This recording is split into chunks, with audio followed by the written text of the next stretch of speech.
That's what I saw on the phone. So that was when you decided to kill her? Yes. Do you have any regrets? I don't have any regret. Okay, you don't regret killing? I don't. Why? Because life is reciprocal. That's what I thought. Life is reciprocal. And if you must be with someone, you have to be reciprocal with that person. You have to understand what that person is going through, so that you can actually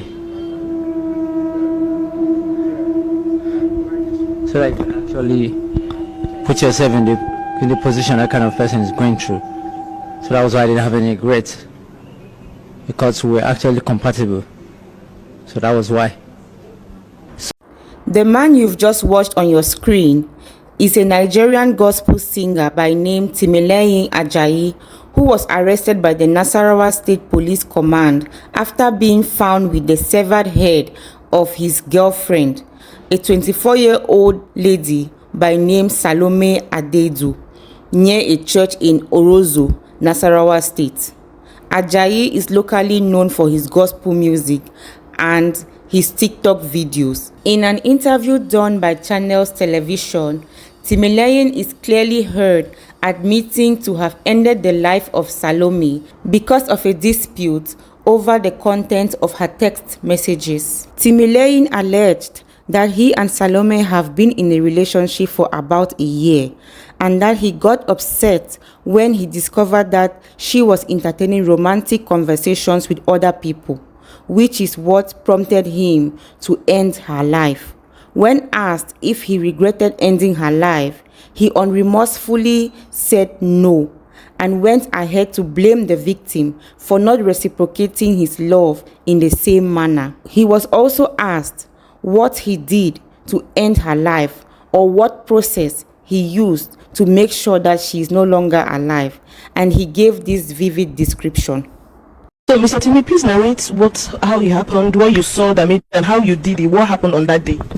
What happened on that day was very simple. I caught her cheating on me, and so I brought it to her awareness that she was cheating. She refused. She didn't want to accept until I showed her the chat and showed her what she did, what she admitted, and told me she was sorry. It's never going to happen again. That was what happened. So afterwards, you now asked her to go into the bathroom. What happened? After that, I told her to go into the bathroom. She went to the bathroom and started some things.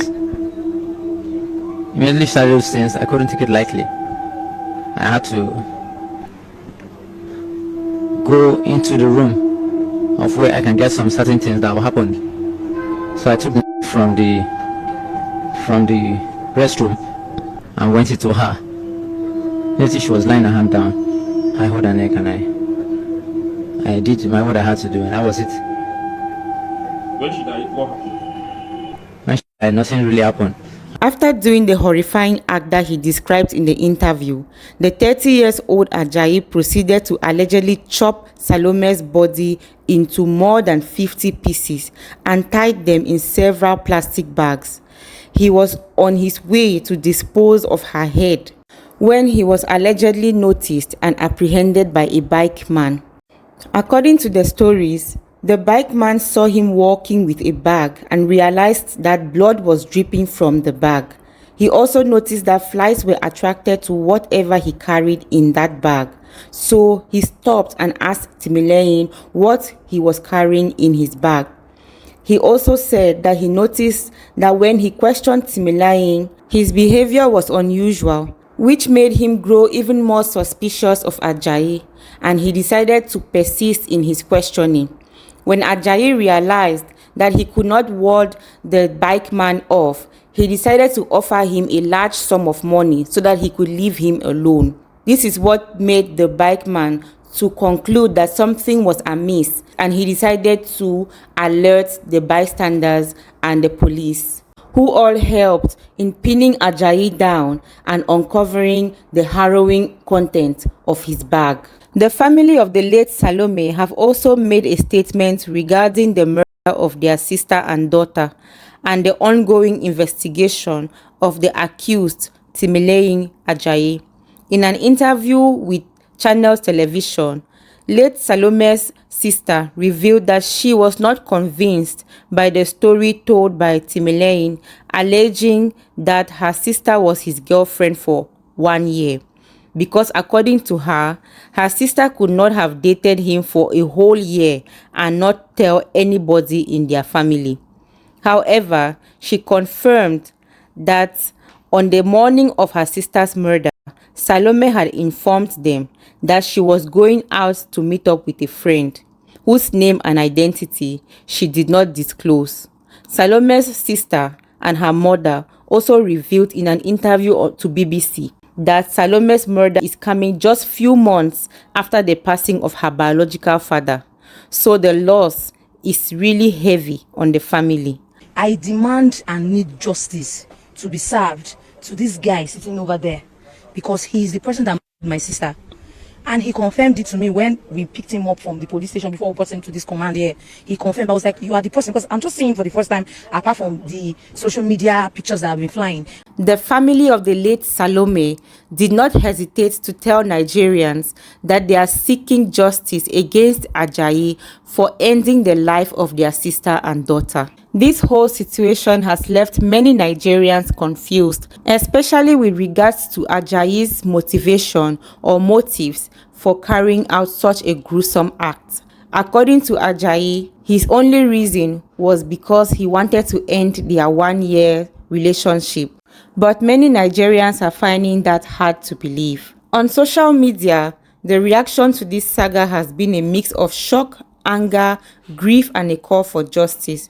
Many Nigerians have expressed deep sorrow over the tragic passing of Salome. Social media platforms have been flooded with tributes for Salome and prayers for her family, as well as hashtags like Justice for Salome flooding everywhere. There has also been widespread backlash and condemnation for Timileyin Ajayi as people express outrage over the brutal nature of his alleged crime. Many people have criticized him as a hypocrite, especially given his identity as a gospel singer, someone who is expected to uphold values of love and peace. This Ajayi's case has prompted many people to question the morality and integrity of many people in the gospel music industry. Although many people have cautioned against generalizing based on one incident, it is difficult for people not to raise questions. Despite all the discussions and disagreements on social media,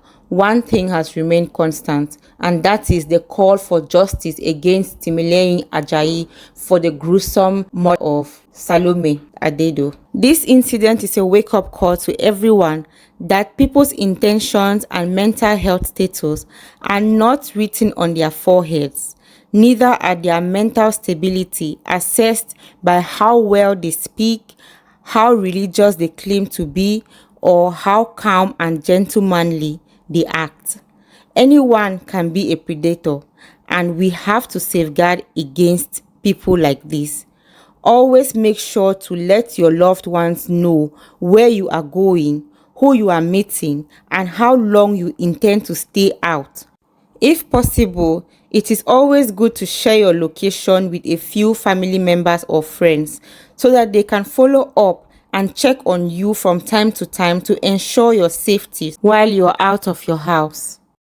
It is always advised not to trust people blindly, especially when they are new acquaintances, to avoid incidences like this. Kindly let us know what you think about this whole situation and what will be your advice for young people who are watching this video all around the world. We look forward to reading your comments and to hear your opinions. Also, do not forget to like, share, and subscribe so that you can get more of our videos whenever we upload them. Thank you and see you in the next video. Bye.